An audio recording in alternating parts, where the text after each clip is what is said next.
Kita kembali lagi membahas Cosmic Law, di mana pada topik sebelumnya kita sudah membahas hukum vibrasi. Dan kali ini kita akan membahas the law of relativity atau hukum relativitas. Anyway, ini bukan berarti hukum relativitas yang dikemukakan oleh Albert Einstein ya.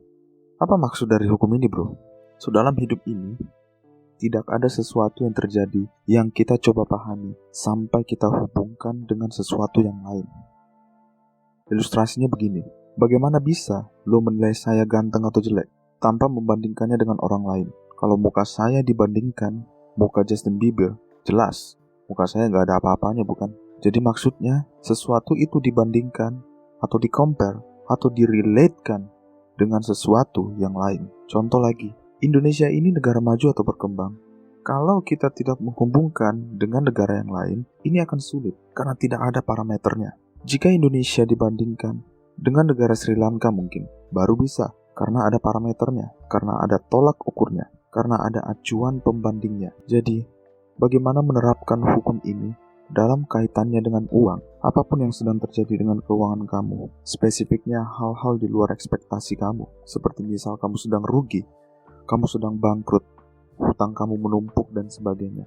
Selalu bandingkan atau relatekan dengan yang lebih buruk. Misalkan begini, bro, kamu rugi trading 20%. Masih ada trader yang lain yang ruginya lebih besar. Bahkan ada yang margin call.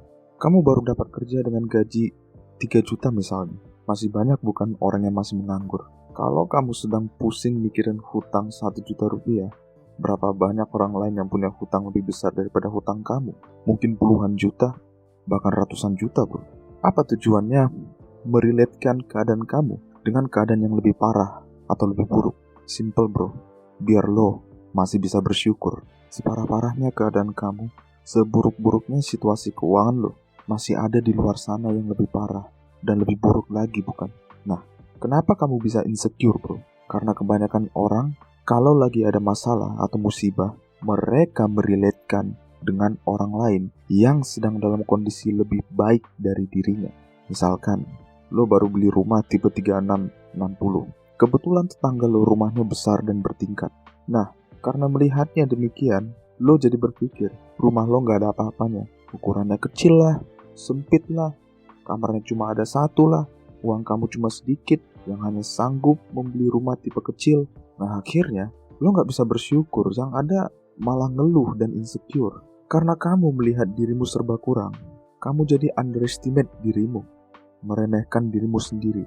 Jika kamu ingin merelatekan sesuatu yang ada di atas kamu, boleh, tapi hanya dalam keadaan tertentu saja, supaya itu dijadikan motivasi, supaya lo bisa untuk lebih maju dan level up. Contohnya, lo lihat teman kamu dipromosi di tempat kerjanya, gaji dia naik 2 kali lipat.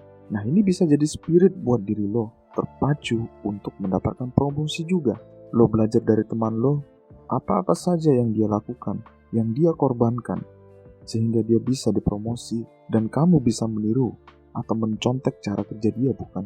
Sehingga kelak, itu bisa membuat diri kamu level up dalam karir lo. Jadi, aplikasikan hukum ini di dalam hidup kamu. Ingat yang lebih buruk, supaya kamu bisa bersyukur. Ingat yang lebih baik, supaya kamu bisa level up. Baik. Selesai sudah omongan yang gak seberapa ini. Tetaplah selalu menjadi berkelas, berkualitas, berdampak, dan berpengaruh positif.